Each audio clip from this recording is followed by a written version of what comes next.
Now that's where they do need to stay. Do not pass them back and forth or raise them up in the air. They'll get a great view from the spot that they're in at this very moment. And also, we are headed out onto the animals' turf. This is their home, and for that reason, we do need to be extremely respectful of them.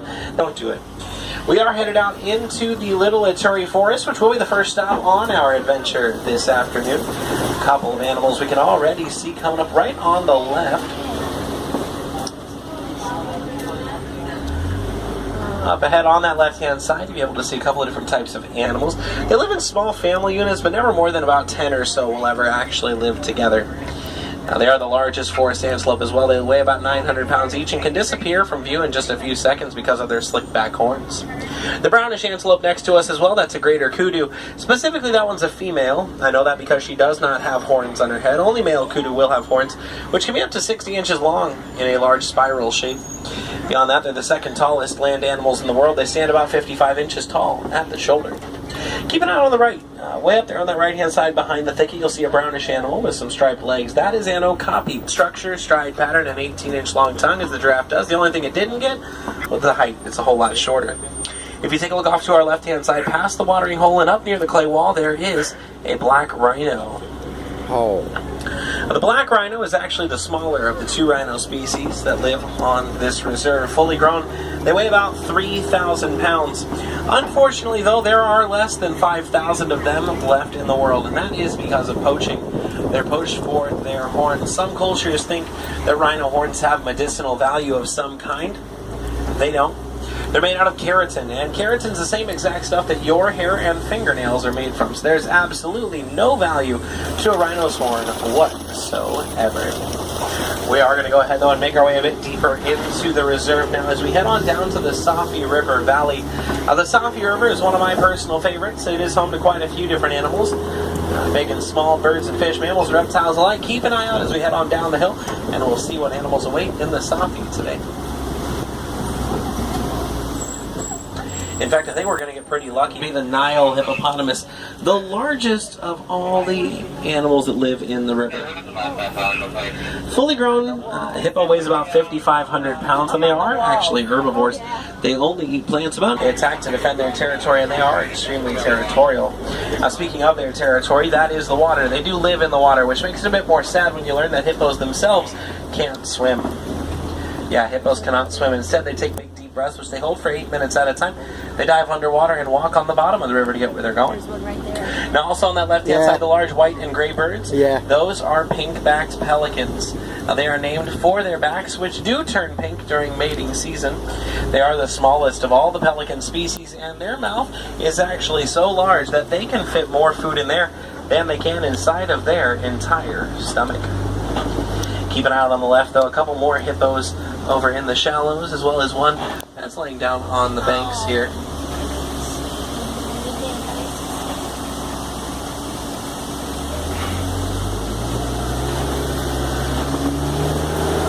Ooh, look over here on the left as well. Those are Nile crocodiles, guys. Oh. The Nile crocodile is the apex predator here in the river. They can actually grow to be up to 20 feet long. That is the same length as a giraffe can grow to be tall. With a bite force in excess of 2,000 pounds of pressure, they can actually crush bone in one chunk. And when they're on land, they're able to run at speeds upwards of 10 miles an hour, which does kind of stink for us because my truck, well, it only goes 8.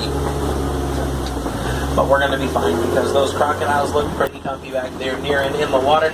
And we are making our way out, also known as the upside down tree, but you guys probably know it as the tree of life. They live thousands of years. Their trunks are almost hollow. The only thing inside is a bunch of water that they store during the rainy season. They only grow leaves once a year during the 3 months of the rainy season. Other than that, they sustain themselves with that water source to keep them alive. But we are going to go ahead and make our way out onto the plains, and as we do so, keep your eyes peeled. Off that left-hand side, walking through the tall grasses, you see a couple animals with big, long horns. Those are Ankole cattle, also known as Watusi cattle. They are the only domesticated animals on the reserve. Now, their horns can actually grow to be up to 4 feet long on each side of their. If you look out over there underneath the tree, you'll see a couple of African wild dogs, also known as painted dogs. They are not hyenas. They're not even related to each other. The African wild dog is the #1 hunter in the entire world. Their success rate when hunting is over 90%, and that is because of their stamina. They can outrun just about every animal that you can think of. They wait until their prey is extremely tired, then they attack as a big group. It makes them a whole lot more efficient than most other predators are. Beyond that, they're led by both an alpha male and an alpha female. They are the main breeding pair and do rank equally to each other. And similar to a giraffe's spots or a zebra's stripes or even your fingerprint, no two of them will ever have the same coat pattern. They're all 100% unique. Off to the left-hand side underneath the trees, there are some large brown animals with big long horns. Those are sable antelopes. The sable antelope is the official emblem of the Harambe Wildlife Reserve. Now, their horns can grow to be up to 60 inches long on top of their head. Curving over their head, back, and neck, they use their horns for protection. They're very sharp and very strong. They would drop down on their front knees and slash their heads back and forth to ward off predators instead of running away like most other antelope do. And also there on the left, the large tan antelope near the tree stump, that's a Patterson's eland. The Patterson's eland is the largest antelope on the reserve. When fully grown, Patterson's eland weigh about 2,100 pounds, stand about 6 foot tall at the shoulder, and can jump 8 feet in the air. So that animal, as big as it may be, can easily jump right over the hood of this truck. Be able to see another one as we come around the corner here, as well as some pretty tall animals. These tall animals are giraffes. Now, they are Maasai giraffe. We can tell because of the jagged edges that they have on their spots. Giraffes are the tallest land animals. Fully grown, they stand about 20 feet tall and can run at speeds of approximately 35 miles an hour. That's how they get away from most predators. If a predator did catch up to a giraffe, though, they actually have a kick that is powerful enough to kill a fully grown lion. Even though their neck can actually grow to be up to 6 feet long, though, it has the exact same amount of vertebrae as you and I. Just 7 in that big long neck. We'll get another view of a couple more of them over here on the right as we head out onto the open plain. Not babies. They're what's called juveniles, or in human terms, they're like a teenage giraffe. Baby giraffes are born at just 6 feet tall. Within the first hour of their life, they learn how to stand up, how to walk, and how to run. Within the first year of their life, they double in size, growing to about 12 feet tall. And at about age 1.5, males will leave their herd. They'll go out and go at it on their own. Start their own tower. As we rather, they create what's known as a super herd, over 1.5 million wildebeest, who together migrate over 1,000 miles in search of new grazing and feeding grounds. It's called the Great Migration, the largest of any animal that size in the world, and when it is going on, it can actually be viewed all the way from outer space. But we are going to go ahead and make our way out around the backside of the reserve as we head off towards the African bush country. Now, this area of the reserve is marked by lots of big open spaces as well as a few large watering holes, usually home to some larger animals. Keep an eye out on the right. The African elephant is the largest land animal. Fully grown males weigh about 13,000 pounds. Females weigh about 10,000. The one over there on the right, that's most likely male, and we can tell because he's over there by himself. Male elephants are kicked out of their herds in the world. That is second only to the human. Over on that left-hand side on the rocks, you can see some large monkeys. Those are mandrills. Mandrills are the largest monkeys in the world. A fully grown male mandrill weighs about 100 pounds. Females weigh between 30 and 35. And they are best known for their bright blue and red facial markings. Markings that actually do get more colorful the more excited. The trunk is probably the most amazing body part of any animal in the world.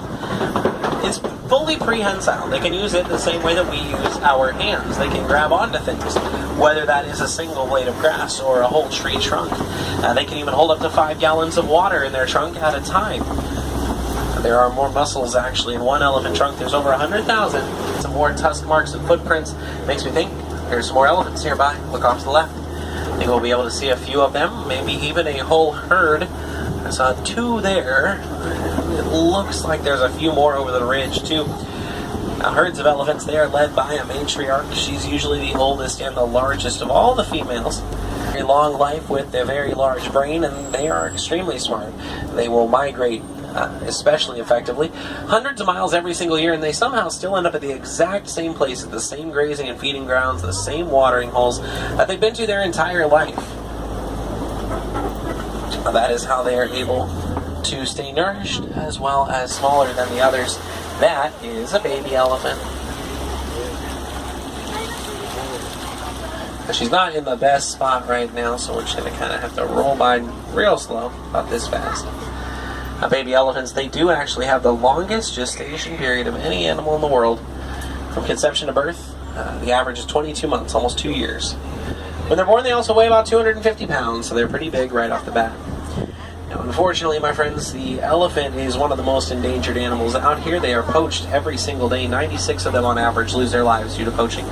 It's about 1 every 15 minutes if you break it down. Beyond that, their natural landscapes are being destroyed by humans for construction as well as mining operations. These are all things that we work to put an end to here at the Harambe Wildlife Reserve.